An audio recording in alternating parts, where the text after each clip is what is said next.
আসসালামু আলাইকুম। আজ 13 মার্চ রোজ বৃহস্পতিবার। আমরা যাচ্ছিলাম সিরাজগঞ্জ জেলার তারাস থানার বিখ্যাত নওগাঁ গরুর হাটে। আর আমাদের পিছনে যে গেটটা দেখতে পাচ্ছেন এটা নওগাঁ মাজার গেট, শাহ শরীফ জিন্দানি রহমতুল্লাহ মাজার গেটটা এটা। আমরা হাটে যাওয়ার সময় দু একটা ছোটোখাটো ভিডিও করতেছিলাম এই কারণে যাতে বুঝতে পারেন আপনারা যে মহেশলুটি থেকে আমাদের নওগাঁ বাজারের যে নওগাঁ যে গরুর হাট সেই হাটটা কত দূর, এবং গাড়ির এত পরিমাণ চাপ ছিল এবং এত পরিমাণ আমদানি ছিল যে আমাদের একটু আগেই অনেকটা আগেই নামাই দিতে, এবং পরবর্তীতে আমরা হেঁটে হেঁটে নওগাঁ হাটের দিয়ে রওনা হয়। এবং গাড়ির সিরিয়াল থেকে বুঝতে পারছেন আসলে হাটের চাপটা কেমন।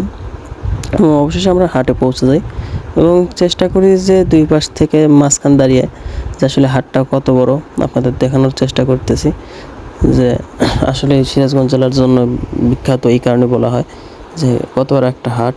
এই হাটের চারপাশের জায়গার দিকে তাকাবেন, শুধু মানুষের মাথাগুলো দেখতে পারবেন। এটা ছিল শুধু গরুর হাট, আর এখানে সব ধরনের গরুগুলো আসে, ছোট বড় গাভীন ষাঁড়, খামার উপযোগী সব ধরনের গরুগুলো এখানে উঠে থাকে।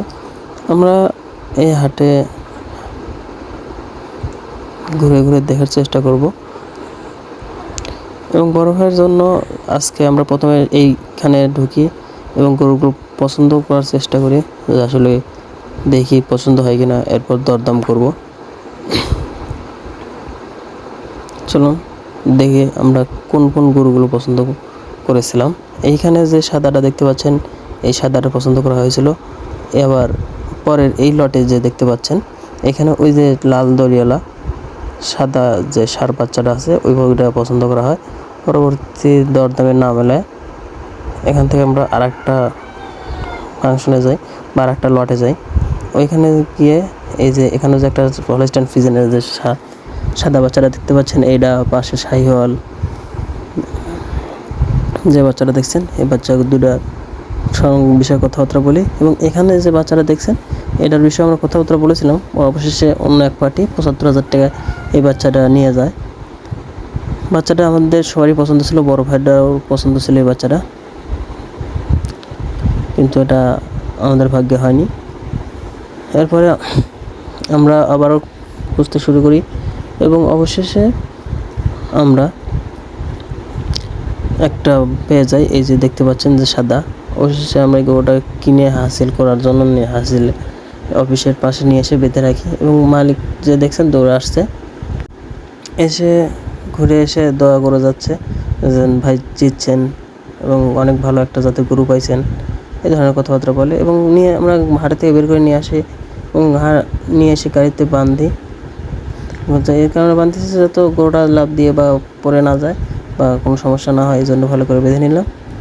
এরপরে আমরা সবাই ঘুরে এসে রওনা দিলাম। হাটের দিন বের হওয়ার সময় বড় ভাইটা অনেক খুশি ছিল যে আসলে অনেকদিন পর যে গরুটা কিনতে চাইছিলাম, গরু কিনবো করে বলতেছে, অবশেষে একটা গরু কেনা হয়েই গেল।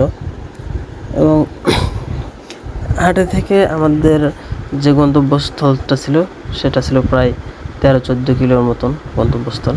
এবং আমি সাধারণত এই 13-14 কিলো পথ পাড়ি দিয়ে আপনাদের জন্য যাই নওগাঁ হাটে, একটা ছোট্ট প্রতিবেদন তৈরি করে আপনাদের মাঝে দেওয়ার জন্য। আর যে রাস্তাটা দেখছেন এটা আমাদের গ্রামের রাস্তা, কত সুন্দর, চারপাশে সবুজ শ্যামলে ভরা। সব গ্রামের রাস্তাগুলোর সৌন্দর্য দেখার মতন, পরন্তু বিকেলে আরও বেশি সুন্দর লাগে। তাই ভাবলাম সুন্দরটা আপনাদের জন্য একটু শেয়ার করি, যাতে আপনারা একটু উপভোগ করতে পারেন। আজকে এই গরুটা হাটের মধ্যে থেকে বের করার সময় আমাদের দুই ভাইকে এতটা হাস্ত করেছে যে এই গরুটা আপনার হাটের মধ্যে হাঁটতেই ছিল না। এই যে এখন যেমন দাঁড়ায় আছে ঠিক তেমনইভাবে দাঁড়াইছিল। ঠিক পুরোটা হাটের মধ্যে আমাদের এইভাবে ঠেলতে হয়েছে গরুটাকে, এবং এক ধাপও নড়ে না। এবং হাটের মধ্যে থেকে বের করার সময় আমাদের দুই ভাইকে দুইবার করে দম নিতে হয়েছে। এবং দেখা গেলো একটু সামান্য একটু যাওয়ার পরে যখন বাড়ির রাস্তাটা পাইলো, পাকা রাস্তা শেষ হয়ে বা কাঁচা রাস্তার দিকে আমরা যখন পা দিলাম, তখন গরুটা এমনিতেই দৌড়ায় যাচ্ছে। এত সহজে যদি আসতো তাহলে আমাদের আজকে হাটের মধ্যে রোজা থেকে এতগুলো কষ্ট করতে হতো না দুই ভাইকে। অবশেষে আমরা বাড়িতে পৌঁছে গেলাম এবং এই গরুটা আমরা অবশ্যই 65,000 টাকা দিয়ে কিনেছিলাম, হাসিল সহ 66 ভাড়াটা দিয়ে পড়েছিল। যেহেতু লং টাইম গরুটা পালবে, এই জন্য আমাদের অতটুকু ইয়ে মনে হচ্ছে না, যে আসলে ভালোই হবে ইনশাল্লাহ। এবং আপনাদের যদি এরকম প্রতিবেদনটা ভালো লাগে, আমি সাধারণত এরকম প্রতিবেদন খুব কম করি। আমি সাধারণত হাটের দরদামগুলো জানানোর চেষ্টা করি, বা আশেপাশে খামারে বা যারা প্রান্তিক খামারি আছে তাদের ভিডিওগুলো দেওয়ার বেশি চেষ্টা করি, যাতে বুঝতে পারেন যে আসলে দরদামগুলো কেমন যাচ্ছে, কেমন কি হচ্ছে। এই জন্যে তো আপনাদের যদি ভালো লাগে তাহলে আমাদের চ্যানেলটা সাবস্ক্রাইব করে রাখবেন। এবং আমি আপনাদের একটা জিনিস দেখাই, যে এই যে বাড়িতে যাচ্ছে, এই বাড়িতে সামনের কিছু দেশি ছাগলের বাচ্চা এবং ছাগল আছে, যেটা কত দিয়ে কিনেছিল এবং কেমন কি অবস্থা এখন, সেই নিয়ে আপনাদের একটা ছোট্ট প্রতিবেদন আমি দেওয়ার চেষ্টা করব। এই ছিল আজকের আমাদের ছোট্ট প্রতিবেদন। সবাইকে ভালো থাকবেন। আসসালামু আলাইকুম।